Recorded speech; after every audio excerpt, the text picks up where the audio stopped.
নমস্কার স্টুডেন্টস একাডেমিতে সকলকে স্বাগত। স্টুডেন্টস একাডেমিতে বিএ অর্থাৎ গ্র্যাজুয়েশনের প্রত্যেকটি সেমিস্টার পড়ানো শুরু হয়ে গেছে। এর আগের ভিডিওতে আমরা 6 সেমিস্টারের সিলেবাস নিয়ে ডিসকাশন করেছিলাম। আজকের ভিডিওতে যে বিষয়টি নিয়ে আলোচনা করতে চলেছি তা হলো 4th সেমিস্টারের সিলেবাস ডিসকাশন। তাই যে সমস্ত ছাত্রছাত্রীরা ইউনিভার্সিটি অফ গৌড়বঙ্গের আন্ডারে গ্র্যাজুয়েশন করছো এবং 3rd সেমিস্টার কমপ্লিট করে 4th সেমিস্টারে উঠলে তাদের জন্য এই ভিডিওটি খুবই গুরুত্বপূর্ণ। তোমরা মনোযোগ সহকারে এই ভিডিওটি দেখো এবং বোঝার চেষ্টা করো কীভাবে তোমাদের 4th সেমিস্টারের সিলেবাস স্ট্রাকচারটি রয়েছে, অর্থাৎ 4th সেমিস্টারে তোমাদের কোন কোন কোর্স পড়তে হবে, কোন কোন কোর্সে কত নাম্বার রয়েছে, সমস্ত বিষয় খুঁটিনাটি আমরা এই ভিডিওতে তুলে ধরছি। তো শুরু করা যাক। দেখো, 4th সেমিস্টারে যে দর্শন বিষয়, সেই দর্শন বিষয়ের 4th সেমিস্টারের ছাত্রছাত্রীরা এবারে মেজর কোর্স হিসাবে 3টি কোর্স পড়তে হবে, অর্থাৎ 4th সেমিস্টারে মেজর কোর্স রয়েছে 3টি। তার মধ্যে প্রথমটি দেখো, কোর্স কোড আছে PHI DC MJ 401, অর্থাৎ 401 নাম্বার যে কোর্সটা সেটা হলো সাইকোলজি, মনোবিদ্যা।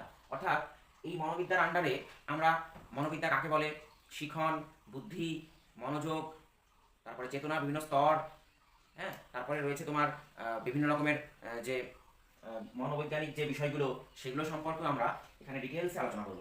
এই কোর্সে কিন্তু ওই আগের বারের মতোই তোমাদের ফুল মার্কস রয়েছে 75, অর্থাৎ 50 নাম্বার তোমাদের থিওরিটিক্যাল পরীক্ষা হবে এবং 25 নাম্বার থাকবে ইন্টারনাল অ্যাসেসমেন্ট, যেখানে তোমাদের প্রজেক্ট খাতা তৈরি করতে হবে এবং এক্সটার্নাল এসে ভাইবা নেবেন।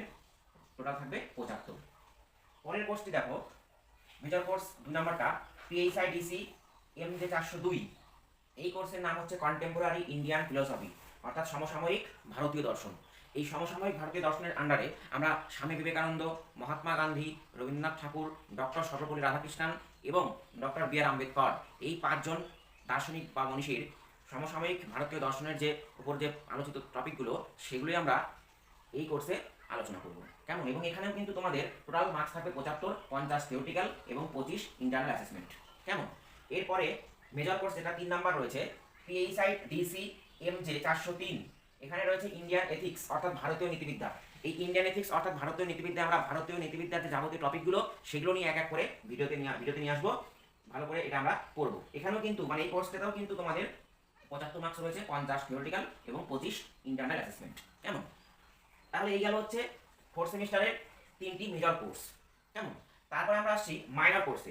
মাইনর কোর্স কিন্তু তোমাদের যে যে সাবজেক্টটা মেজর নিবে সেটা কিন্তু মাইনর নিলে চলবে না। মাইনর কিন্তু সেই সাবজেক্টটা বাদ দিয়ে অন্য সাবজেক্ট নিতে হবে। দর্শনের যে সমস্ত ছাত্রছাত্রীরা রয়েছে তাদের তো এই 3টা মেজর সাবজেক্ট পড়তে হবে এবং তার পাশাপাশি দর্শন বাদ দিয়ে দর্শনের ছাড়া অন্য যে সাবজেক্টগুলো তোমাদের কলেজে রয়েছে সেগুলো থেকে তোমাদের চুজ করতে হয় এবং অলরেডি তোমাদের সিলেক্ট করাই আছে মাইনর সাবজেক্টে। 3rd সেমে যেটা মাইনর সাবজেক্ট করেছো সেই 3rd সেমের মাইনর সাবজেক্টেরই একটি কোর্স তোমরা 4th সেমিস্টারে পড়বে। সাপোজ ধরো অন্য কোনো সাবজেক্টের যে সমস্ত মেজর অন্য সাবজেক্টের স্টুডেন্টরা রয়েছে তারা যদি ফিলোসফি মাইনর নাও, তাহলে এখানে ফিলোসফি মাইনরে এথিক্স রয়েছে, ইন্ডিয়ান অ্যান্ড ওয়েস্টার্ন, অর্থাৎ ভারতীয় এবং পাশ্চাত্য দর্শনের যে নীতিবিদ্যা সেই টপিকটি রয়েছে, সেটা তোমাদেরকে পড়তে হবে। এবং ফিলোসফি স্টুডেন্টরা কিন্তু এখানে অন্য কোনো সাবজেক্ট যেমন এডুকেশন বা সোশিওলজি বা পলিটিক্যাল সায়েন্সের কোর্সটা এখানে তোমাদের পড়তে হবে। যার যেটা সিলেকশন রয়েছে সেটাই সেখানে পড়তে হবে। এবং এই মাইনর কোর্সেও কিন্তু তোমাদের 75 মার্কস থাকবে, 50 থিওরিটিক্যাল এবং 25 ইন্টারনাল অ্যাসেসমেন্ট। কেমন? এরপরে এই 4th সেমিস্টারে আরেকটি যে কোর্স AEC, অর্থাৎ অ্যাবিলিটি এনহ্যান্সমেন্ট কোর্স, তোমাদের 3rd সেমিস্টারে করতে হয়েছে কম্পালসরি। যেটা ইংলিশ ছিল, এটা এবারও ইংলিশ, এবং তারই একটা যেটা course basic of English language 2। Basic of English language 1 পার্টটা তোমরা 3rd সেমিস্টারে পড়ছো, এবার 2 পার্টটা তোমরা 4th সেমিস্টারে করবে। এখানে কিন্তু তোমাদের MCQ কোশ্চেন থাকবে এক্সামে 25টা MCQ এর অ্যানসার দিতে হবে। তার জন্য এই কোর্সটা ভালো করে পড়তে হবে অবশ্যই। এর সঙ্গে রয়েছে VSc কোর্স, অর্থাৎ ভ্যালু অ্যাডেড কোর্স।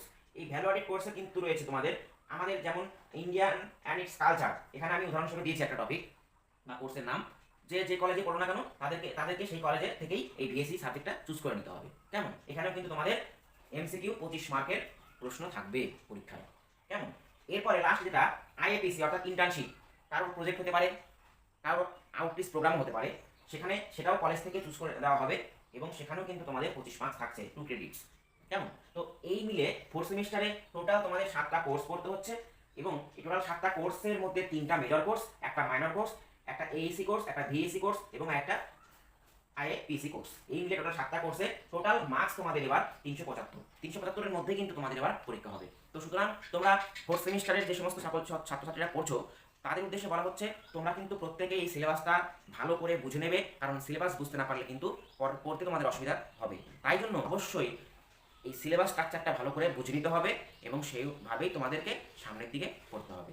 তো চলো আমরা সিলেবাসটা মোটামুটিভাবে বুঝিয়ে দেওয়া হলো। এই সিলেবাসের উপর বেস করে পরবর্তী ভিডিওগুলো আমরা এক এক করে আসবো এবং প্রত্যেকটি ভিডিও তোমরা দেখো। আশা করি তোমাদের ফোর্থ সেমিস্টারের ভালো রেজাল্ট করতে এবং ভালো সাফল্য অর্জন করতে তোমাদের খুবই এই ভিডিওগুলি উপকৃত